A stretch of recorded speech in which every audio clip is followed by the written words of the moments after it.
Jax, welcome back to the channel, man. How you doing? I'm doing great, Ash. How are you? I'm doing very, very well. We have the finalized balance changes. Thank you to Royale API. You can see the link to this tweet as well if you guys want to go ahead and use the image or share it with your clanmates. Jax, what do you think overall about these balance changes, man? These are the final balance changes. They have gone in there, and since they made the buff to the Mother Witch a little bit less tame, or a little bit more tame, excuse me, and they brought it down by 0.1 second. So it used to be 0.2 seconds faster. Now it's 0.1 second faster on the hit time. And then we also have the log. So we have saved the log, kind of, sort of, maybe, I don't know.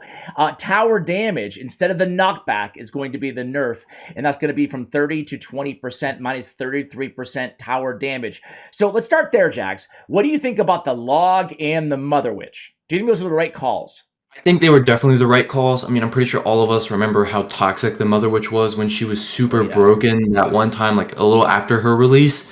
And so I think trying not to go too crazy on her is a good idea, though I do agree she does need a buff, because unlike the Magic Archer, which has the same amount of HP as, she can't just sit in other lanes and chip away at units. She's got to be close. So giving her a little bit more hit power, I think it was the right call.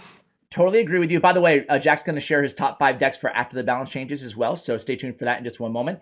What about the log, Jax? I mean, people are very, very upset that they're touching the log, right? People are very mad about it. And I can see why, because it never feels like an OP card, even though I think intuitively we all know the log is OP, right? Just by nature of what it does, that no other card can really do. So how do you feel about the log? Are you okay with the crown tower damage nerf? The jury's still out on this one for me. I'm not really sure how this is going to change it, though I am happy that I probably won't be getting log cycled as much anymore since it does the same amount of damage as my zap. That's going to be super nice. I was honestly looking forward to that knockback nerf, though, because I really feel like the amount of knockback that it does while also being able to fully reset attack frames, it can really just completely change interactions. So not having as much knockback, I was kind of looking forward to seeing how that would go. I'm honestly happy with the nerf, though. I remember somebody showing me a stat, it had like 45% usage across all of the game, and that's just ridiculous. Like, even if it doesn't feel oppressive, that card can just not be taking up so much use rate, because then none of the other small spells are getting a chance to shine. And speaking of small spells, I'm a bit confused on the Barbarian nerf. Since they nerfed the log, honestly think that that card is already underwhelming. So I hope that that Barbarian buff is enough to counterbalance it, because that was one of the changes I looked at and I was a little bit confused about. But we'll have to see with the log being nerfed as well. So yeah, they're showing it as a rework because of the Barbarian buff, 0.1 second faster, but then the distance nerf. The distance nerf to the Barb, does that even make that bass? I guess it does, right? Because the Barbarian's going to get one less hit on the tower now, right? I think so. And it's also like, that spell is already useless once you cross the bridge, pretty much. Like, unless it's a direct bridge battle, you can't use it. So just decreasing that, I mean, I feel like I tried to think of something that they could do instead, and I couldn't come up with anything, but I just disagree with making its range smaller. It's basically a defensive spell now, completely, and there's no way to use it on offense, really. Yeah, I mean, you're smarter than I am about this game, Jax.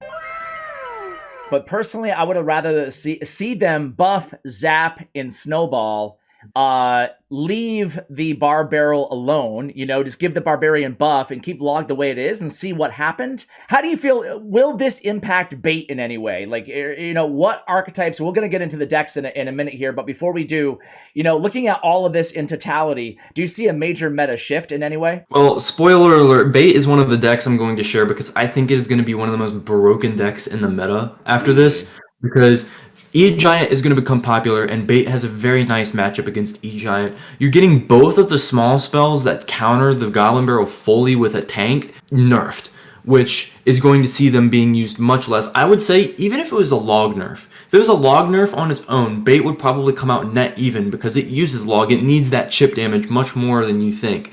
And even though log is like, it's log bait, it's in the name, other small spells can take up the mantle and counter bait just fine. But with both Barbell and log being nerfed, that is just a recipe for broken bait, because those are the two biggest spells to counter Goblin Barrels if they're tanked. Well, crap, bro. Crap. I don't want to bait. I don't want to bait E-Giant meta, dude. Like, it's gonna be a fun with Mother Witch. I can foresee a lot of the community complaining here. I don't know. I'm kind of worried as a graveyard player with Mother Witch again being kind of maybe broken.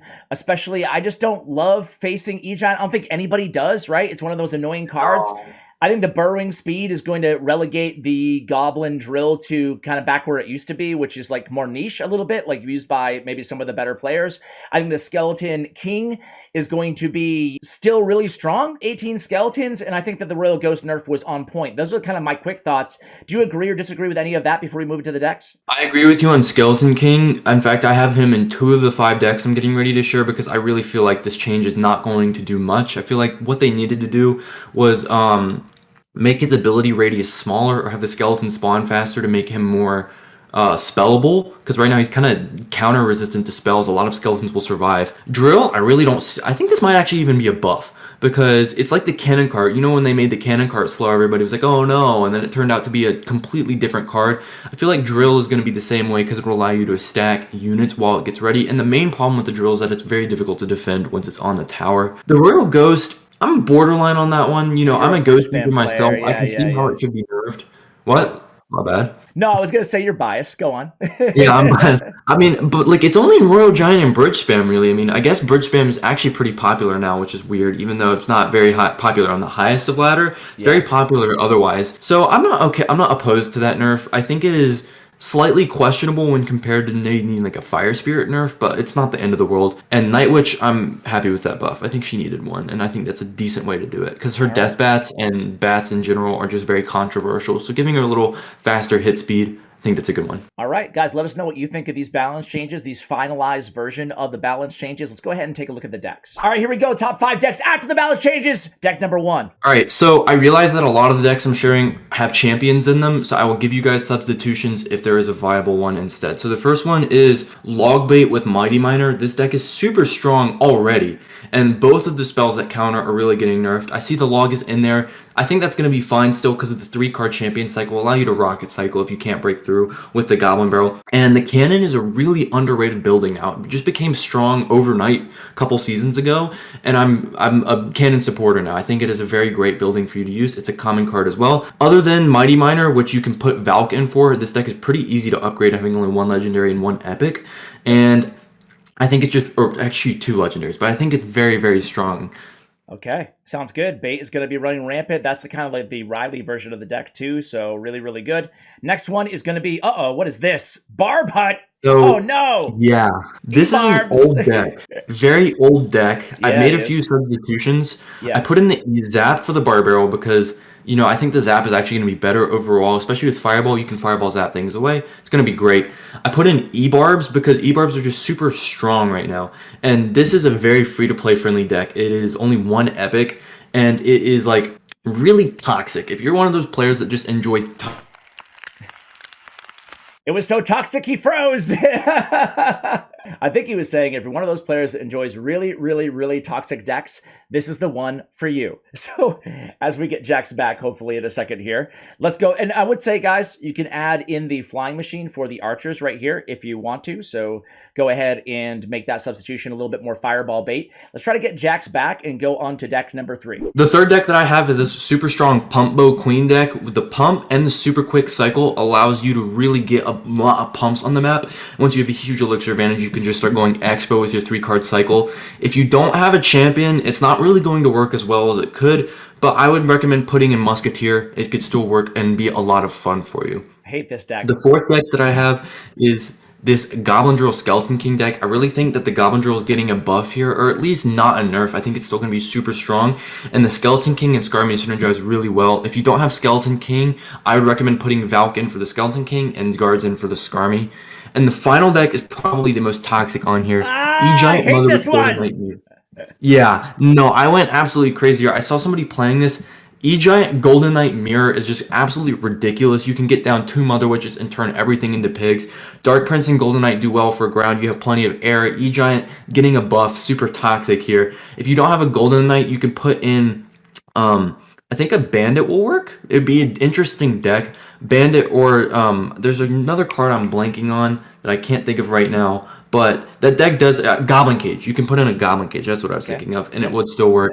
It's going to be a lot of fun, though, even if it's a bit unfree-to-play friendly with all the epics. Fun to play, not play against. Jax, thanks so much for coming on. All 5 of these deck links will be in the show notes below for you guys to go ahead and give a try, along with Jax's information, his Twitch channel, his YouTube channel, his Twitter information, his player stats and profile links, statsrail.com. And, of course, a big shout out to Glitch Energy and to Bren Chong, my YouTube partners. Check out their information in the show notes below. Jax, thanks for joining us, man. Appreciate it. Thank you for having me. It's a lot of fun, as always. And, as always, take care, guys.